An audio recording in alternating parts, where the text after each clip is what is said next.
ಇವತ್ತಿನ ಸ್ಥಿತಿ ಒಳಗೆ ಈ ದೇಶದಲ್ಲಿ ಪೊಲಿಟಿಕಲ್ ಪಾರ್ಟೀಸ್ ಅಲ್ಲಿ ಡೆಮೋಕ್ರಸಿ ಇದೆಯಾ?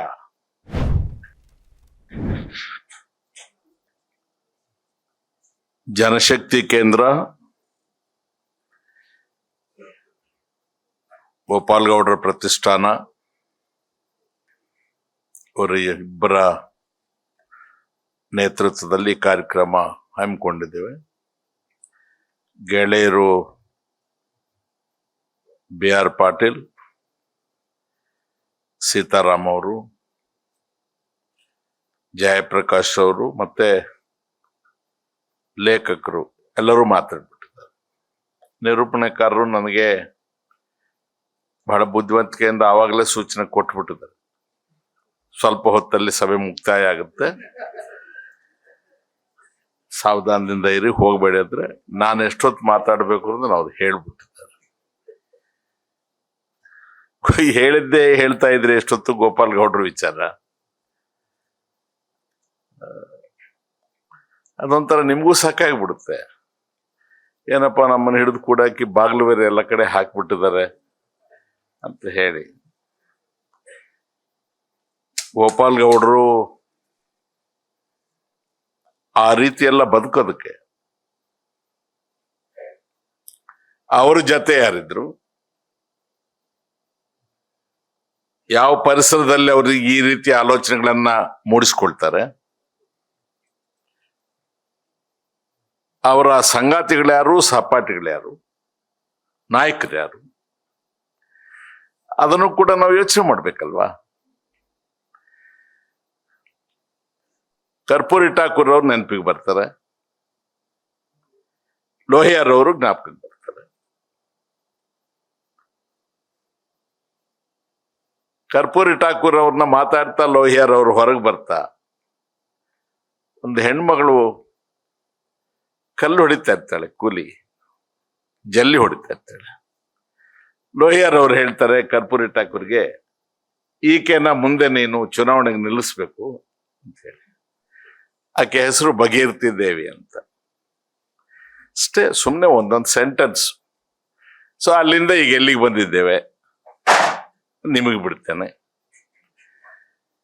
ಆಮೇಲೆ ಸೀತಾರಾಮ್ ಪ್ರಸ್ತಾಪ ಮಾಡಿದ್ರು.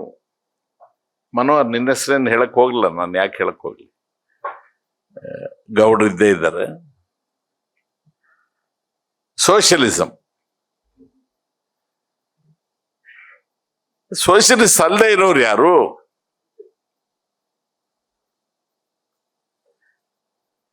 ಸೊ ಡೆಮೋಕ್ರೆಟಿಕ್ ಸೋಷಿಯಲಿಸಂ ಅಂತ ಹೇಳ್ತಾರೆ. ಪ್ರಜಾಪ್ರಭುತ್ವವಾದಿ ಸಮಾಜವಾದ. ಕಮ್ಯುನಿಸ್ಟ್ದು ಸ್ವಲ್ಪ ನಿರ್ಬಂಧಗಳಿಗೆ ಒಳಗಾಗಿರ್ತಕ್ಕಂತಹ ಸಮಾಜವಾದ.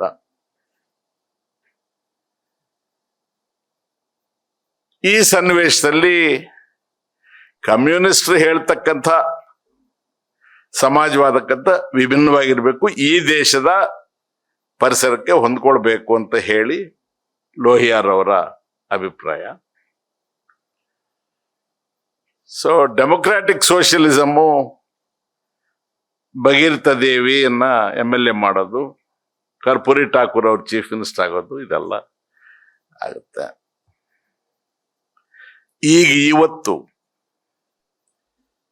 ನಾವು ಬದುಕಿದ್ದೇವಲ್ಲ, ಇನ್ನೆಷ್ಟು ದಿವಸ ಬದುಕಿರ್ಬೇಕು ಗೊತ್ತಿಲ್ವಲ್ಲ. ಈಗ ಯಾವ ಇಸಮ್ ಇದೆ? ಡೆಮಾಕ್ರಸಿ ಇದೆಯಾ? ಸೋಷಿಯಲಿಸಂ ಇದೆಯಾ? Democratic socialism. ನಾನೇನು ಸೋಷಿಯಲಿಸ್ಟ್ ಆಗಿರ್ಲಿಲ್ಲ. ಗೋಪಾಲ್ ಗೌಡ್ರನ್ನ ದೂರದಿಂದ ನೋಡಿದ್ದೆ, ಓದಿದ್ದೇನೆ. ಅಭಿಮಾನ. ಜ್ಯೋತಿ ಬಸು ಅಂದ್ರು ಅಭಿಮಾನವೇ, ಪಂಪಾಪತಿ ಅವರಂದ್ರು ಅಭಿಮಾನವೇ, ರಾಯಚೂರು ನಾಗಪ್ಪನವರಂದ್ರು ಅಭಿಮಾನವೇ, ಗೋಪಾಲ್ ಗೌಡ್ರಂದ್ರು ಅಭಿಮಾನವೇ, ಮಧುಲಿಮೈ ಅಂದ್ರು ಅವ್ರು. ಕೆಲವು ಏನಾಗುತ್ತೆ ಇತಿಹಾಸದಲ್ಲೆಲ್ಲ ಹೂತ್ ಹೋಗ್ಬಿಡುತ್ತೆ.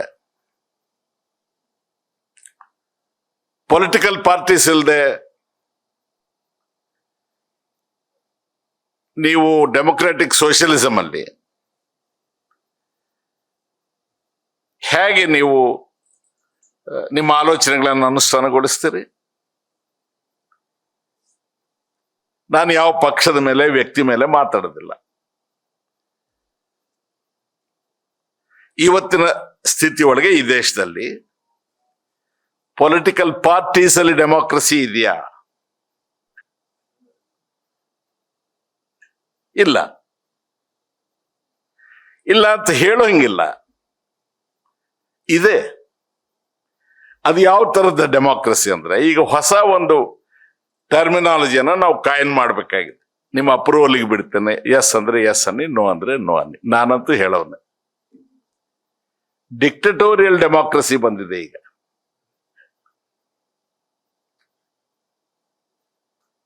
ಈಗ ಡೆಮೊಕ್ರಾಟಿಕ್ ಸೋಷಿಯಲಿಸಂ ಹೋಯ್ತು. ಇಂಟರ್ನಲ್ ಡೆಮೋಕ್ರಸಿ ಇಲ್ಲದೆ ಇದ್ರೆ ಡೆಮೋಕ್ರಸಿ ಎಲ್ಲಿಂದ ಬರುತ್ತೆ? ಸೊ ಪ್ರತಿಭಟನೆಗಳು ಇರೋದಿಲ್ಲ. ಶೂದ್ರ ಹೇಳ್ತಾ ಇದ್ರು, ಪ್ರತಿಭಟನೆ ಮಾಡದೆ ಹೋದ್ರೆ ಏನೋ ಕಳ್ಕೊಂಡಂಗೆ ಆಗ್ತಾ ಇತ್ತು. ಪ್ರಪಂಚದಲ್ಲಿ ಯಾವ ಅರ್ಥವ್ಯವಸ್ಥೆ ಇತ್ತು, ಸಮಾಜವಾದಿ ವ್ಯವಸ್ಥೆ ಇತ್ತು, ಇವೆಲ್ಲವೂ ಕೂಡ ನೀವು ಕೂಡ ಗಮನಿಸಿದ್ದೀರಿ. CPI-ML ಬಂತು, ಅವ್ರು ಇನ್ನೊಂದು ಹೆಜ್ಜೆ ಮುಂದೆ ಹೋಗ್ಬಿಟ್ರು. ಜಯಪ್ರಕಾಶ್ ಇದ್ದಾರೆ. ಇಂಡಿವಿಜುವಲ್ ಅನಿಹಿಲೇಷನ್ ಅಂದ್ರೆ ವರ್ಗ ಶತ್ರುವನ್ನ ಶಾರೀರಿಕವಾಗಿ ತೆಗೆದು ಬಿಡಬೇಕು ಅಂತಕ್ಕಂಥ ಸಿದ್ಧಾಂತ ಅವತ್ತು. ಕಾಡಿಗೆ ಹೋಗ್ತಾರೆ, ನೋ ಬ್ಯಾಲೆಟ್ ಅಂತಾರೆ, ಬುಲೆಟ್ ಅಂತಾರೆ. ಗೋಪಾಲಗೌಡರ ಸ್ಪೆಷಾಲಿಟಿ ಎಲ್ಲಿ ಬರುತ್ತೆ?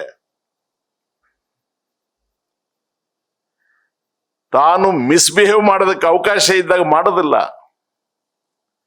ನಮ್ಮಲ್ಲಿ ಪ್ರಾಮಾಣಿಕರಲ್ಲಿ ಎರಡು ವೆರೈಟಿ. ಅವಕಾಶಗಳಿದ್ದು ಅಪ್ರಾಮಾಣಿಕರಾಗದೇ ಇರೋರು, ಅಪ್ರಾಮಾಣಿಕರಾಗೋದಕ್ಕೆ ಅವಕಾಶವೇ ಸಿಗದೇ ಇದ್ದು ಪ್ರಾಮಾಣಿಕರಾಗಿರ್ತಕ್ಕಂಥ.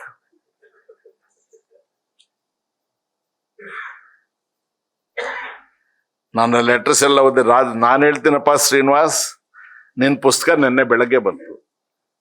ನಾನು ಸ್ವಲ್ಪ ಬ್ಯುಸಿ ಇದ್ದೆ, ಬಟ್ ಒಂದು ಅಕ್ಷರ ಬಿಡದೆ ಎಲ್ಲ ಲಾಸ್ಟ್ ಪೇಜ್ ವರೆಗೂ ಓದಿದ್ರಿ. 104ನೇ ಪೇಜ್ ವರೆಗೂ ಓದಿದ್ರಿ.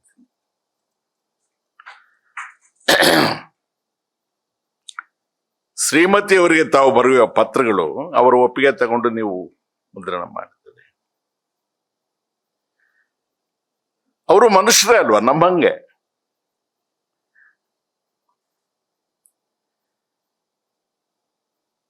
ಎಂಟೇ ವರ್ಷ ಅವ್ರ ವೈವಾಹಿಕ ಜೀವನ.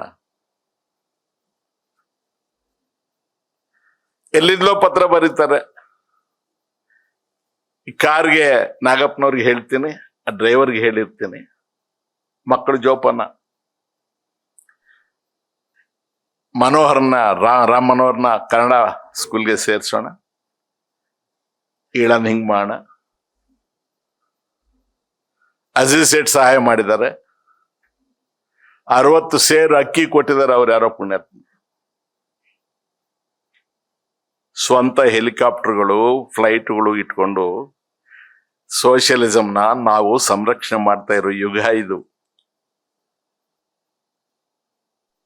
ಯಾಕೆ ರೆಲೆವೆಂಟ್ ಆಗ್ತಾರೆ ಗೋಪಾಲಗೌಡರು ಅಂದ್ರೆ, ನಟರಾಜ್ ಬರೆದಿದ್ದಾರೆ, ಅವರೊಂದು ಒಳ್ಳೆ ಸಂಬಂಧ ನೋಡಿ ಇವ್ರಿಗೆ, ಗೌಡ್ರಿಗೆ ಸ್ವಲ್ಪ ಅನುಕೂಲಸ್ಥರಪ್ಪ, ತೀರ್ಥಹಳ್ಳಿ ಅವರು. ನೀನು ಯಾವಾಗ ನೋಡಿದ್ರು ಹೀಗೆ ಓಡಾಡ್ತಾ ಇರ್ತೀಯ, ಅಲ್ಲಿ ಲಗ್ನ ಆಗು ಅಂತ ಅಡ್ವೈಸ್ ಮಾಡ್ತಾರೆ. ಗೋಪಾಲಗೌಡರು ಹೇಳ್ತಾರೆ, ಅದೇನೋ ಕರೆಕ್ಟೇ. ಮಂಜಣ್ಣ ಕಡಿದಾಳ್ ಮಂಜಪ್ಪನವ್ರು ಹೇಳೋದಿದ್ದನ್ನು. ನಾನು ಆಮೇಲೆ ಅವ್ರ ಮನೆಯಲ್ಲಿ ಹಾಳಾಗಿರ್ಬೇಕಲ್ಲ, ಅದಕ್ಕೆ ಅವ್ರು ಚೀಫ್ ಮಿನಿಸ್ಟರ್ ಆಗ್ಲಿಲ್ಲ, ಮಿನಿಸ್ಟರ್ ಆಗ್ಲಿಲ್ಲ. ಈಗ ಸಂಬಂಧಗಳು ಹೇಗೆ ಆಗ್ತಾ ಇದ್ದಾವೆ ಅಂತ ನಿಮ್ಮ ಇದಕ್ಕೆ ಬಿಡ್ತಾರೆ. ಪಕ್ಷಾತೀತ, ಜಾತ್ಯತೀತವಾಗಿ ಲಗ್ನಗಳಾಗ್ತಾ ಇದ್ದಾವೆ ಈಗ.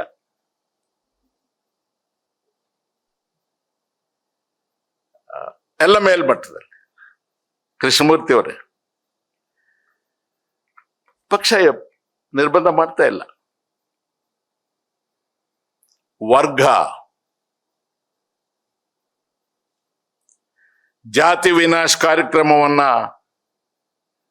ಘೋಷಣೆ ಮಾಡ್ತಾರೆ. ಜಾತಿಯ ಎಲ್ಲ ಪ್ರಗತಿಗೆ ಅಡಚಣೆ ಅಂತ ಹೇಳ್ತಾರೆ. ಲಾಸ್ಟ್ಗೆ ಸೌಮ್ಯ ಸಾಟ್ ಅಂತ ಹೇಳ್ತಾರೆ. ಹೌದಾ ಬಿಆರ್? ಅವ್ರಿಗೊಂದು ಫಿಲಾಸಫಿ ಇತ್ತಲ್ಲ, ಹೋಗ್ತಾರೆ, ಅಹಿಂಸಾ ಮಾರ್ಗವನ್ನ ಅನುಸರಿಸ್ತಾರೆ. ಗಾಂಧಿ ಇನ್ಫ್ಲೂಯೆನ್ಸ್. ಕಮ್ಯುನಿಸ್ಟರು ಅಹಿಂಸಾಗೆ ಅಷ್ಟು ಇಂಪಾರ್ಟೆನ್ಸ್ ಏನು ಕೊಡಲ್ಲ. ವರ್ಗ ಸಂಘರ್ಷಣೆ ಆಗೋದಾದ್ರೆ ಆಗ್ಲಿ ಅಂತಾರೆ ಅವರು. ಸೋಕ್ರಟಿಸ್ ಹೇಳ್ತಾರೆ, ಪ್ರಜಾಶಕ್ತಿ ದುರ್ಬಲ ಆದಾಗ ರಾಜ್ಯಶಕ್ತಿ ಪ್ರಬಲ ಆಗುತ್ತೆ. ಪ್ರಜಾಶಕ್ತಿ ಪ್ರಬಲವಾಗಿದ್ದಾಗ ರಾಜ್ಯಶಕ್ತಿ ಮರ್ಯಾದೆ ಕೇಳುತ್ತೆ. ಇವತ್ತು ಹಿಂಗಾಗೋಗ್ಬಿಟ್ಟಿದೆ, ಬೆಲೆ ಏರ್ಬಿಟ್ಟಿದೆ, ತೊಂದರೆ ಆಗ್ತಾ ಇದೆ. ಯಾರು ಕೇಳೋರು ಯಾರು? 103 ರೂಪಾಯಿ ಆಗಿದೆ, 125 ಆಗ್ಲಿ ಬಿಡಿ. ಗೋಪಾಲ್ ಗೌಡ್ರು ವಿಕ್ಟೋರಿಯಾ ಹಾಸ್ಪಿಟಲ್ ಟ್ರೀಟ್ಮೆಂಟ್ ತಗೊಂಡ್ರಲ್ಲ, ಅವತ್ತಿಗೆ ಬೆಂಗಳೂರಿನಲ್ಲಿ ಕಲ್ಯಾಣ ಮಂಟಪಗಳು ಎಷ್ಟಿದ್ವು, ಇವತ್ತು ಎಷ್ಟಾಗಿದ್ದಾವೆ?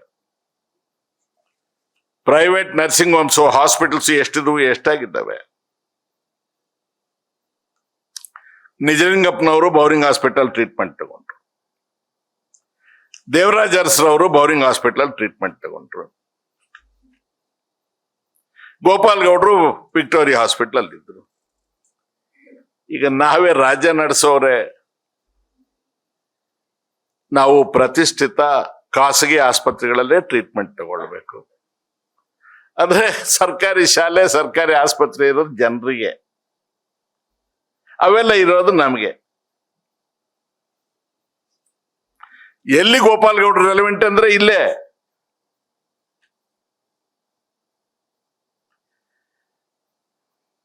ಏನೇನ್ ಮಾಡ್ತಾರೋ ಏನೋ. ಬದ್ಧತೆ, ವೈಚಾರಿಕ ಬದ್ಧತೆ ಇರೋದಕ್ಕೆ ಪಾರ್ಟಿ ಒಳಗೆ ಫಿಲಾಸಫಿ ಇದ್ರೆ ತಾನೆ, ಕೇಡರ್ಸ್ ಇದ್ರೆ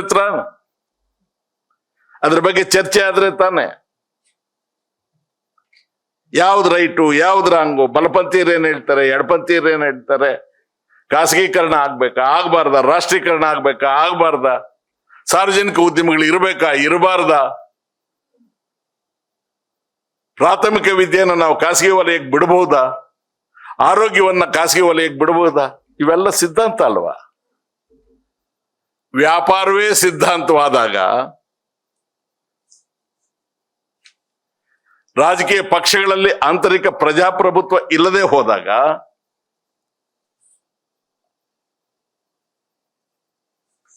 ಉಳಿದದ್ದೆಲ್ಲ ಬರೀ ಕತೆ. ನಾನು ಬಹಳ ಪ್ರಿಪೇರ್ ಮಾಡ್ಕೊಂಡೆಲ್ಲ ಬಂದಿದ್ದೆ. ಅವ್ರು ಹೇಳ್ಬಿಟ್ರು ನಿರೂಪಣಕಾರರು ಹೆಚ್ಚೊತ್ತು ಕೂಡ್ಸೋದಿಲ್ಲ ಅಂತ. ಇಲ್ಲಪ್ಪ, ಆಚಾರ್ಯ ನನ್ಗೆ ಎಲ್ಲಿತ್ತಂತ. ನಾನು ಯಾವಾಗ್ಲೂ ಹಿಂಗೆ, ನನ್ನ ಕರ್ಮ. ನಮ್ಮ ಮನೆಯಲ್ಲೂ ಹಿಂಗೆ. 2 ಅಕ್ಕಂದ್ರು, 4 ಜನ ಅಂತ ನನ್ನ ಕಡೆಯವನು. ನನ್ನವರೆಗೆ ನಮ್ಮ ಅಪ್ಪ ಎಲ್ಲ ಖಾಲಿ ಆಗ್ಬಿಟ್ಟಿದ್ರು, ಏನು ಇಟ್ಟಿರ್ಲಿಲ್ಲ. ಮನ್ಲಂಗ್ ಹಣೆ ಬರ ಆಯ್ತು ಅಂದ್ರೆ ಜನ ಏನಕ್ಕೆ ಅಸೆಂಬ್ಲಿಗೆ ಬಂದ್ರೆ ಅಲ್ಲಿ ಕೂಡಿಸ್ತಾರೆ. ನೋಡಕ್ ಬಹಳ ಚಂದ, ಅದು ಅನುಭವಿಸಕ್ ಬಹಳ ಕಷ್ಟ.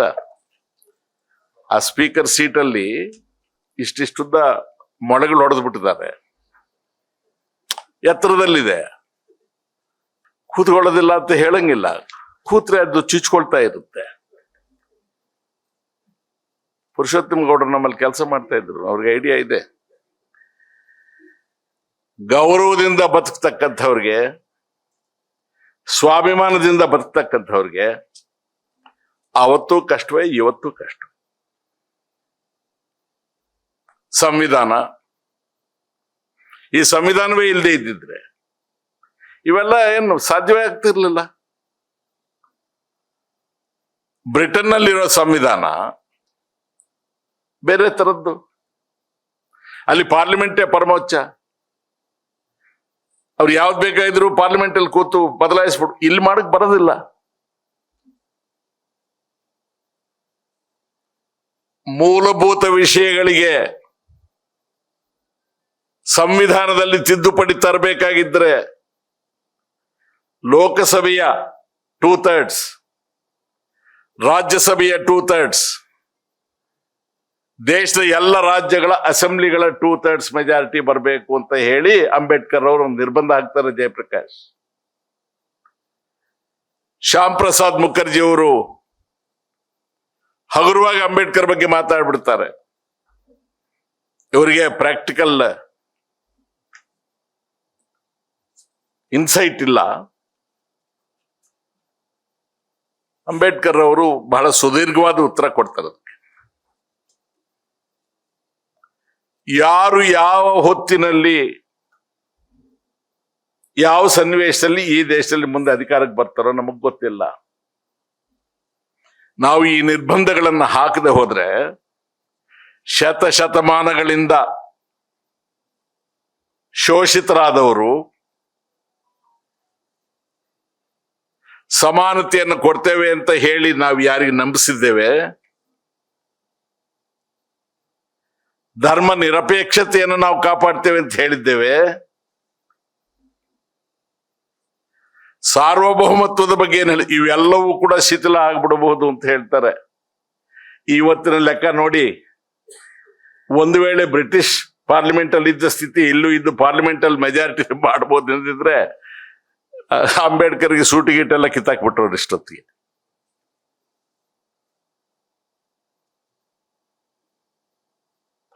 ನನಗೆ ರಾಮನ್ ಅವ್ರ ಪಕ್ಕದಲ್ಲಿ ಕೂತಿದ್ದೀನಿ ನಾನು. ಏನ್ ಅನ್ನಿಸ್ತಾ ಇರ್ಬೋದು ಅವನ್ಗೆ. ಅವ್ರ ತಾಯಿ ಹಾಸ್ಪಿಟ್ಲಿಗೆ ಬರ್ತಾರೆ, ಅವ್ರ ತಂದೆ ನಿನ್ ಮನೆಗೆ ಹೋಗಮ್ಮ, ಮಕ್ಕಳು ನೋಡ್ಕೊಂತ ಹೇಳ್ತಾರೆ. ಅವರು ನಮ್ಮಂಗೆ ಅಲ್ವಾ? ಅದು ಎಷ್ಟು ಕನಸುಗಳನ್ನು ಅವ್ರು ಹೊತ್ತಿರ್ಬೋದು ಈ ಮಗನ ಬಗ್ಗೆ ಮಗಳ ಬಗ್ಗೆ. ಇವ್ರಿಗೆ ಆ ಸೌಭಾಗ್ಯ ಸಿಕ್ಲಿಲ್ವಲ್ಲ. ಅವ್ರಪ್ಪ ಚೀಫ್ ಮಿನಿಸ್ಟರ್ ಆಗೋದು, ಪ್ರೈಮ್ ಮಿನಿಸ್ಟರ್ ಆಗೋದಲ್ಲ, ಅಪ್ಪನೇ ಇಲ್ಲದೆ ಹೋಗ್ಬಿಟ್ರಲ್ಲ. ನಮ್ಮಲ್ಲಿ ಸಾವಾದಾಗ ಬಹಳ ಜನ ಪ್ರತಿಷ್ಠಾನಗಳು ಮಾಡೋರು, ಅವ್ರ ಮೆಮೋರಿಯಲ್ಸ್ ಮಾಡೋರು, ಅದು ಮಾಡೋರು, ಯಾರು ಸತ್ತಾಗ ನಾವು ಹೋಗಿ ನೋಡಿದ್ದೀನಿ. ಅವೆಲ್ಲ ಮತ್ತೆ ತಿಥಿಗೆ ಬರೋಷ್ಟೊತ್ತಿಗೆ ಊಟ ಮಾಡ್ಕೊಂಡು ಹೊರಟ್ರೆ ಎಲ್ಲ ಖಲಾಸ್.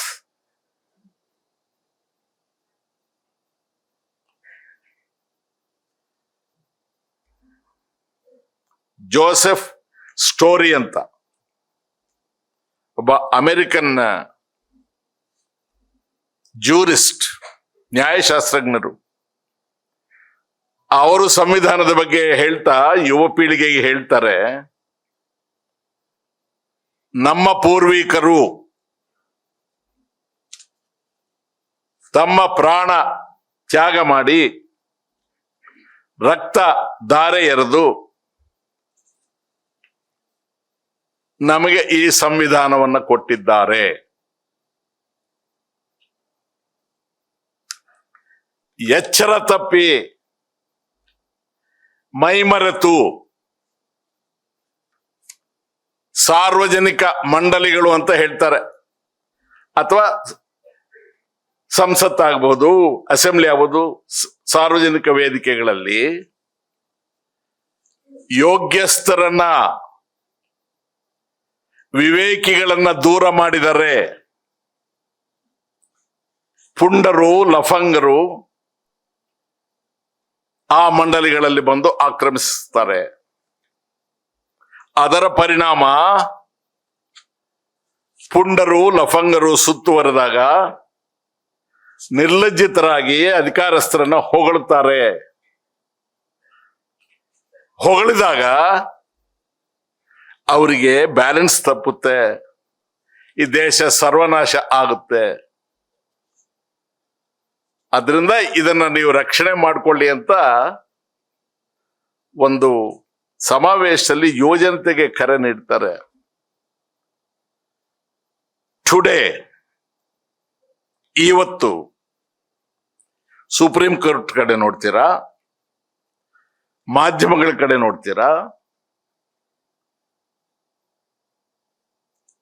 ಅಥವಾ ಆಡಳಿತಾಂಗ ಕಾರ್ಯಾಂಗ ಏನಿದೆ ಅದರ ಕಡೆಗೆ ನೋಡ್ತೀರಾ, ಅಥವಾ ರಾಜಕಾರಣದ ಕಡೆಗೆ ನೋಡ್ತೀರಾ?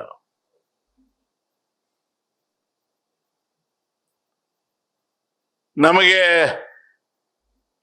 ಬಿಸ್ವಿಲ್ ರಾಮಚಂದ್ರನ್ ಜೊತೆಗೆ ಅಶ್ವಕುಲ್ಲಾ ಖಾನ್ ನೇಣಿಗೆ ಹೋದ್ರು ಅಂತ ಜ್ಞಾಪಕನೇ ಇಲ್ಲ.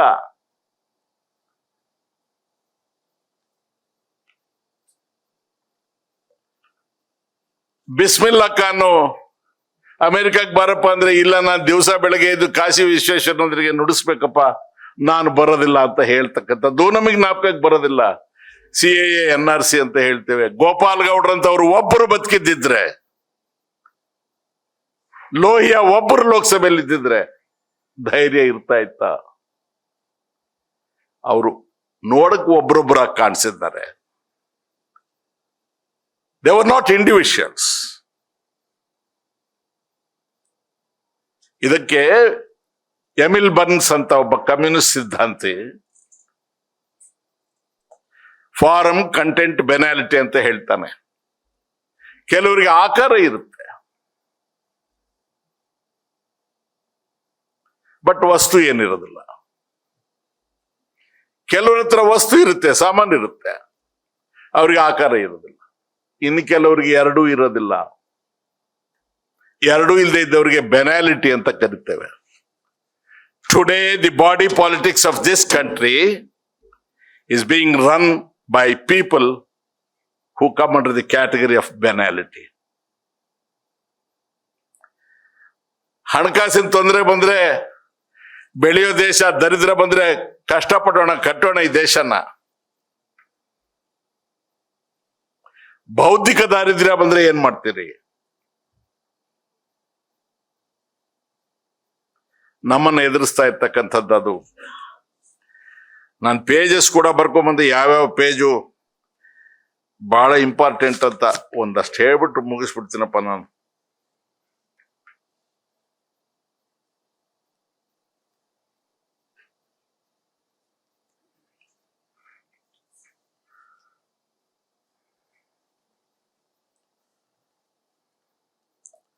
ನವದೆಹಲಿಯಿಂದ ಬರೀತಾರೆ ಪತ್ರ ಸೋನಕ್ಕನಿಗೆ. ಪೂರ್ತಿ ಏನು ಓದಕ್ಕೆ ಹೋಗೋದಿಲ್ಲ. ಮೊದಲು 2 ದಿನ ರಾಷ್ಟ್ರೀಯ ಸಮಿತಿ ಸಭೆಯಿಂದಾಗಿ ಯಾರನ್ನೂ ಕಾಣುವುದಾಗಿರಲಿಲ್ಲ. ಮೊನ್ನೆ ಮತ್ತು ನಿನ್ನೆ ನಿನ್ನ ಗೆಳತಿ ಶುಭಾಳೊಡನೆ ಕೆಲ ಹೊತ್ತು ಕಳೆದೆವು. ನೀನು ಬರೆದ ಪತ್ರ ಅವಳಿಗೆ ಸಿಕ್ಕಿದೆ. ಅದರಂತೆ 1 ಪೌಂಡ್ ಉಲ್ಲನ್, 1 ಚಪಾತಿ ಕಲ್ಲು, ಕುಟ್ಟುವ ಕಲ್ಲು ಕೊಡಿಸಿದ್ದಾರೆ. ಬುಟ್ಟಿ ಹಣಿಯುವ ಪ್ಲಾಸ್ಟಿಕ್ ಸಿಕ್ಕಲಿಲ್ಲ. ಬೆಂಗಳೂರಿನಲ್ಲಿ ಸಿಕ್ಕಬಹುದೆಂದು ಬಿಟ್ಟೆವು. ಅವಳ ಭಾವಿ ಜೀವನ ಸಂಗಾತಿಯ ಬಗೆಗೂ ಮಾತನಾಡಿದೆವು. ಬಿಚ್ಚು ಮನಸ್ಸಿನ ಮಾತುಕತೆ ನಡೆದಿದೆ.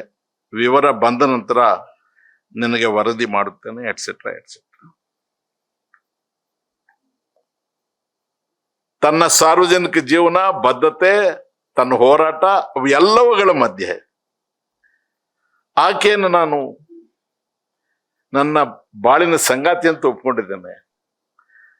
ನಾನು ಆಕೆಗೆ ಸೇರಿದವನು ಅನ್ನೋ ನಂಬಿಕೆ ಆಕೆಯಲ್ಲಿ ಬರಬೇಕು. ನಾನು ಎಷ್ಟು ಕೇರ್ ಮಾಡ್ತೀನಿ ಅನ್ನೋದು ಗೊತ್ತಾಗಬೇಕು ಅಂತಕ್ಕಂಥ ಒಂದು ಪ್ರಾಮಾಣಿಕ ಪ್ರಯತ್ನ. Even that is important. ಖಾಸಗಿ ಜೀವನ, ಸಾರ್ವಜನಿಕ ಜೀವನ. ಅದೇ ಕೆಲಸವಾಗಿ 3 ಇಂಟು ಇನ್ನು ಎಲ್ಲ ಬರೆದಿದ್ದೀರಿ. ಇನ್ನೊಂದು ಕಡೆ ಬರೀತಾರೆ, ಹೆಂಡತಿಗೆ ಪತ್ರ ಬರೆದಿರ್ತಾರೆ ಸೋನಕ್ಕ. ಭಾಷೆ ಮೆಚ್ಚಿದೆ, ಅಕ್ಷರ ಉತ್ತಮವಾಗಬೇಕು, ಬಹುಶಃ ಭಯದಿಂದ ನಡುಗುತ್ತಿದ್ದಿರಬೇಕು. ಟ್ರಂಕಾಲ್ ಮಾಡಿ ಪಕ್ಕದ ಮನೆಯವರಿಗೆ ಪದೇ ಪದೇ ತೊಂದರೆ ಕೊಡುವುದು ಎಂದು ಪತ್ರವನ್ನೇ ಬರೆದಿರುತ್ತೆ. ಸ್ವರಕ್ಕೆ ಅವ್ರ ಮನೇಲಿ ಫೋನ್ ಇರೋದಿಲ್ಲ, ಪಕ್ಕದ ಮನೆಗೆ ಫೋನ್ ಮಾಡ್ಕೊಂಡು ಯಾಕೆ ಅವ್ರಿಗೆ ತೊಂದರೆ ಕೊಡೋದಂತ ಪತ್ರ ಬರಿತಾ ಇದ್ದೀನಿ ಅಂತ ಹೇಳ್ತಾರೆ. ನೀನು ಎಂತಲೇ ಸಂಬೋಧಿಸಿದ್ದೇನೆ ಹೆಂಡತಿಗೆ, ನೀನು ಅಂತ ಏಕವಚನದಲ್ಲಿ ಸಂಬೋಧಿಸಿದ್ದೇನೆ. ಅತ್ತೆ ಮಾವಂದಿರಿಗೂ ವೇಮಣ್ಣ ಇವರು ನನ್ನ ನಮಸ್ಕಾರ ತಿಳಿಸಿ. ಮಗ, ಏನ್ ಬೇಕು ನಿನಗೆ? ನಾವೆಲ್ಲ ಕಸ ಕಣಪ್ಪ. ಯು ಆರ್ ದಿ ಲಕ್ಕಿಯೆಸ್ಟ್ ಬಾಯ್. ಎಂಥ ತಂದೆ ತಾಯಿನ ಪಡ್ಕೊಂಡಿದ್ದೀಯ. ಇವೆಲ್ಲ ಏನಪ್ಪ? ನಮ್ದೆಲ್ಲ ಎಂಥ ಜೀವನ ಗೊತ್ತಾ?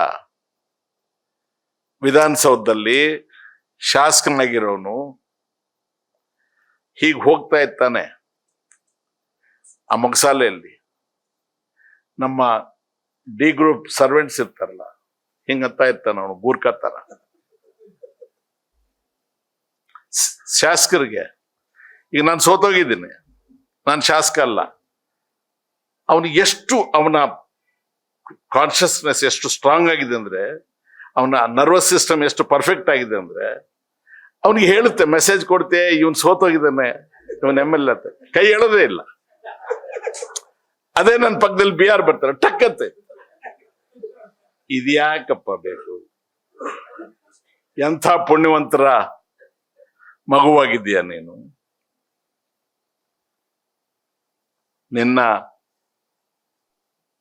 ನಿನ್ನ ಮತ್ತು ನಿನ್ನ ಸಹೋದರಿಗೆ ನಿಮ್ಮಂತ ಪುಣ್ಯವಂತರು ಈ ದೇಶದಲ್ಲಿ ಹೆಚ್ಚಾದ. ಸೀತಾರಾಮ್ ಕೆಲವು ಸಲ ಯಾಕೆ ಹೇಳ್ತಾರ ಗೊತ್ತಾಗೋದಿಲ್ಲ. ಶ್ರೀನಿವಾಸ್ ಬಗ್ಗೆ, ಶೂದ್ರ ಬಗ್ಗೆ ಮಾತಾಡ್ತಾ ಅದೇನು ಹೊಗಳಿದ್ರು ಅಥವಾ ನಾವು ಹೇಳನ ಮಾಡಿದ್ರು ಗೊತ್ತಿಲ್ಲ. ಮದುವೆ ಬೇಡ ಅಂದ, ಆಮೇಲೆ ಮದುವೆ ಮಾಡ್ಕೊಂಡ. ಮದುವೆ ಎಷ್ಟು ಪವರ್ಫುಲ್ ಅಂದ್ರೆ 2 ಸಲ ಅವಳಿ ಮಕ್ಕಳು. ನನ್ ಪುಣ್ಯಕ್ಕೆ ನಾ ಹೇಳ್ದ, ಅವನಿಗೆ ಕೇಳ್ತಾ ಇಲ್ಲ.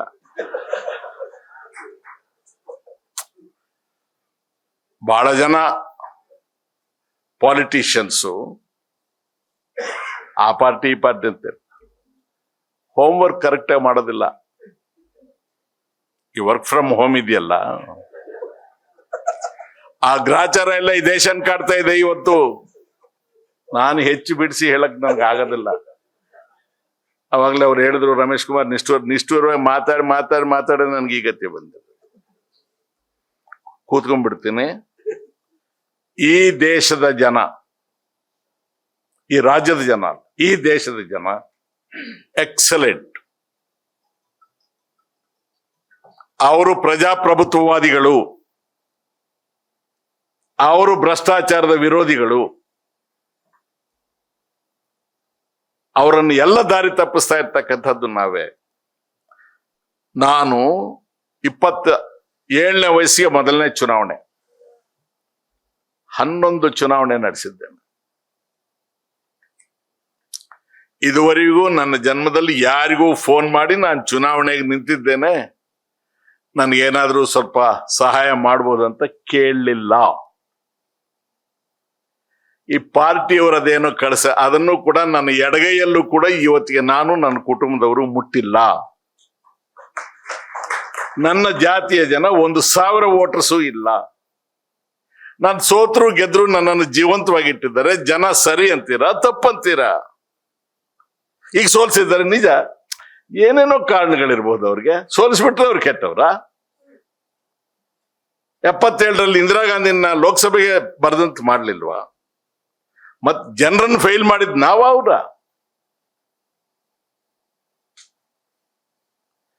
ನಾವು ಪ್ರತಿ ಸಲ ಜನರಿಗೆ ವಂಚನೆ ಮಾಡ್ತಾ ಇದ್ದೇವೆ.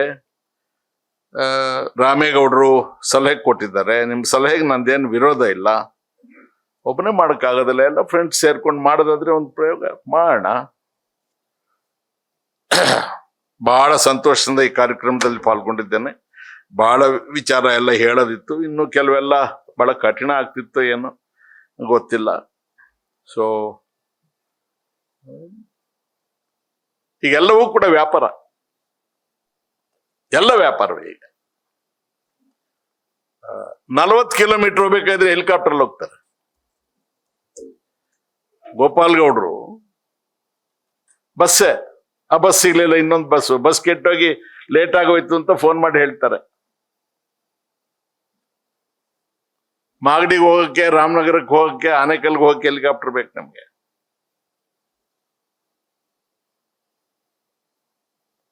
ಈ ದೇಶಕ್ಕೆ ಅದನ್ನು ಬರ್ಸೋ ಶಕ್ತಿ ಇದೆಯಾ? ಇಲ್ಲ. ಖಾಸಗಿ ಶಾಲೆಯಲ್ಲಿ ಮಕ್ಕಳನ್ನ ಸೇರಿಸೋ ಶಕ್ತಿ ಸಾಮಾನ್ಯ ಜನರಿಗಿದೆಯಾ? ಇಲ್ಲ. ಆದ್ರೆ ಅನಿವಾರ್ಯ. ಸರ್ಕಾರಿ ಶಾಲೆಯನ್ನ ಯೂಸ್ಲೆಸ್ ಮಾಡ್ಬಿಟ್ಟಿದ್ದೇವೆ. ಅವ್ರಿಗೆ ನನ್ನ ಬದುಕಂತೂ ಹೀಗಾಯ್ತು, ನನ್ನ ಮಕ್ಕಳಾದ್ರೂ ಚೆನ್ನಾಗ್ ಆಗ್ಬೇಕು ಅನ್ನೋ ಆಸೆ ಇದೆ. ಖಾಸಗಿ ಹಾಸ್ಪಿಟಲ್ಗೆ ಹೋದ್ರೆ ಕಾಯಿಲೆ ಕೇಳೋದಿಲ್ಲ ರಾಮೇಗೌಡ್ರೆ, ಇನ್ಶೂರೆನ್ಸ್ ಇದೆಯಾ ಅಂತ ಕೇಳ್ತಾರೆ. ನನ್ನನ್ನು ವಿಲನ್ ಮಾಡ್ಬಿಟ್ರು. ಬಹಳ ದೊಡ್ಡ ಪ್ರತಿಷ್ಠಿತ ಡಾಕ್ಟ್ರು ಬೆಳಗಾವಿ ಅಧಿವೇಶನದಲ್ಲಿ ಹೋರಾಟ ಅದು ಇದು ನಮ್ಮ ಮೇಲೆ ಅಜಿಟೇಷನ್ ಎಲ್ಲ ಮಾಡಿದ್ರು, ಎಲ್ಲ ಕರ್ಸೋದು. ಅವ್ರು ನನಗೆ ಶೇಕ್ ಹ್ಯಾಂಡ್ ಕೊಡಕ್ ಬಂದ್ರು. ನಾನು ಹೇಳಿದೆ ಕೊಡೋ ಪ್ರಶ್ನೆನೇ ಇಲ್ಲ. ಯಾಕೆ ಅಂತ ಕೇಳಿದೆ. ನನ್ನ ಕೈ ನಾನು ಕ್ಲೀನ್ ಆಗಿ ಇಟ್ಕೊಂಡಿದ್ದೀನಿ, ನಾನು ಕೊಡೋದಿಲ್ಲ ಶೇಕ್ ಹ್ಯಾಂಡ್. ನಮಗೆ ಗೋಪಾಲ್ ಗೌಡ್ರೆ ಸ್ಫೂರ್ತಿ, ನಮಗೆ ಗೋಪಾಲ್ ಗೌಡ್ರೆ ಆದರ್ಶ, ದೇವರಾಜ್ ಅರಸ್ ನನ್ನ ಆದರ್ಶ. ಪರಿಚಯ ಇಲ್ಲದಿದ್ದವರು, ನೋಡದೇ ಇದ್ದವರು ಅವರನ್ನ ಭ್ರಷ್ಟರು ಅಂತ ಕರೆದ್ರು. ಅವ್ರ ಭ್ರಷ್ಟತನ ಎಷ್ಟಿತ್ತು ಅಂತಂದ್ರೆ, ರಾತ್ರಿ ಓದ್ತಾ ಇದ್ದೆ, ಅದು ಬೇರೆಯೇ ಮಾತು ಅಂತ ವಡ್ಡರ್ಸೆ ರಘುರಾಮ್ ಶೆಟ್ಟರ್ ಪುಸ್ತಕ. ಒಂದ್ಸಲ ರಘುರಾಮ್ ಶೆಟ್ರು ದೇವರಾಜ್ ಅರಸ್ ಅವರು ಮಾತಾಡ್ತಾ ಇರ್ತಾರೆ. ಇವ್ರು ಯಾವ್ದೋ ಏರ್ ಟಿಕೆಟ್ ಹೇಳಿರ್ತಾರೆ, ಟಿಕೆಟ್ ಬರೋದಿಲ್ಲ. ಟಿಕೆಟ್ ಬರ್ಲಿಲ್ವಾ ಅಂತ ಕೇಳಿದ್ರೆ ಅವರು ಪಾಪ PA ಇದೊಂದು ಬಂದು ಹೇಳ್ತಾನೆ, ಸರ್ 20,000 ಸಾಲ ಆಗ್ಬಿಟ್ಟಿದೀವಿ ಆ ಏಜೆನ್ಸಿಗೆ, ಅವ್ರು ಟಿಕೆಟ್ ಕೊಡ್ತಾ ಇಲ್ಲ ಅಂತ. ಇದನ್ನ ರಘುರಾಮ್ ಶೆಟ್ರು ಬರೆದಿರೋದು, ವಡ್ಡರ್ಸೆ ರಘುರಾಮ್ ಶೆಟ್ರು. ಅವರು ಭ್ರಷ್ಟರು. ಯಾರು ಜನರ ಪರವಾಗಿ ನಿಂತ್ರೆ ಅವರೆಲ್ಲ ದುಷ್ಟರು, ಭ್ರಷ್ಟರು. ಎಲ್ಲ ಸ್ವಾಹ ಮಾಡ್ಬಿಡ್ಬೇಕು. ಆ ಹಾಳು ವಿಧಾನಸೌಧ ನುಂಗಕ್ ಆಗ್ತಾ ಇಲ್ಲ, ಅದು ಕಲ್ಲು ಬಿಲ್ಡಿಂಗು. ಏನೆಲ್ಲ ಟ್ರೈ ಮಾಡ್ತಾ ಇದಾರೆ ಆ ಹನುಮಂತಯ್ಯ, ಅದೇನ್ ಮಾಡೋಗಿದ್ರೆ ಅದು ಮುಟ್ಟಕ್ ಆಗ್ತಾ ಇಲ್ಲ. ಇಲ್ದಿದ್ರೆ ಅದನ್ನೆಲ್ಲ ರಿಯಲ್ ಎಸ್ಟೇಟ್ಗೆ ಇಷ್ಟೊತ್ತಿಗಾಗಲೇ ತಂದು ಬಿಡ್ತಿದ್ವಿ. ಬಹಳ ತಾಳ್ಮೆಯಿಂದ ಕೇಳಿದ್ದೀರಿ. ನಿಮ್ದು ಜವಾಬ್ದಾರಿ ಇದೆ. ಬಹಳ ಜನ ಓಟಿಗೆ ಹೋಗೋದಿಲ್ಲ. ಓಟಿಗೆ ಹೋದಾಗಲೂ ಕೂಡ ಇದು ಎಷ್ಟು ಪವಿತ್ರವಾದಂತಹ ಅಸ್ತ್ರ ಸಂವಿಧಾನ ನಮಗ್ ಕೊಟ್ಟಿದ್ದು ಅನ್ನೋಂತ ಆಲೋಚನೆ ಮಾಡೋ ಟೈಮ್ ನಿಮ್ಗೆ ಇರೋದಿಲ್ಲ. ಆ ಹೊತ್ತಿಗೆ ಅರ್ಜೆಂಟಾಗಿ ಅಲ್ಲೆಲ್ಲೋ ಸಿಟಿ ಮಾರ್ಕೆಟ್ ಹತ್ರ ಗಲಾಟೆ ಆಗಿದ್ರೆ ಈ ಸಾಬ್ರಿಗೆ ಬುದ್ಧಿ ಕಲಿಸ್ಬೇಕು ಅಂತ ಹೇಳ್ತೀರಿ, ಹೋಗ್ತೀರಿ, ಹೋಟೆಲ್ ಬಿಸಾಕ್ಬಿಟ್ಟು ಬರ್ತೀರಿ. ಆಮೇಲೆ ಡೀಸೆಲ್ ಜಾಸ್ತಿ ಆದ್ರೆ ಬೈಕೊಳ್ತೀರಿ. ಅದಕ್ಕೆಲ್ಲ ಪರಿಹಾರ ಅಂದ್ರೆ ಸೀದಾ ಮೆಜೆಸ್ಟಿಕ್ ಅಲ್ಲಿ ಅಣ್ಣಮ್ಮನ ಗುಡಿಗೆ ಹೋಗಿ ಕಾಯಿ ಹೊಡೆದು ಬಿಟ್ರೆ ಡೀಸೆಲ್ ಬೆಲೆ ಕಂಟ್ರೋಲ್ ಇದೆ. ಜಾಗೃತರಾಗಿ. ಈ ದೇಶ ಯಾರಪ್ಪಂದು ಅಲ್ಲ, ಈ ದೇಶ ನಮ್ಮೆಲ್ಲರದು. ದೇಶ ನಮ್ಮದು ಅಂತ ಎದ್ದು ನಿಂತ್ಕೊಳ್ಳಿ ಅಂತ ನಿಮ್ಗೆ ಹೇಳಿ ನಮಸ್ಕಾರ ಮಾಡಿ ಕೂತ್ಕೊಳ್ತೀನಿ.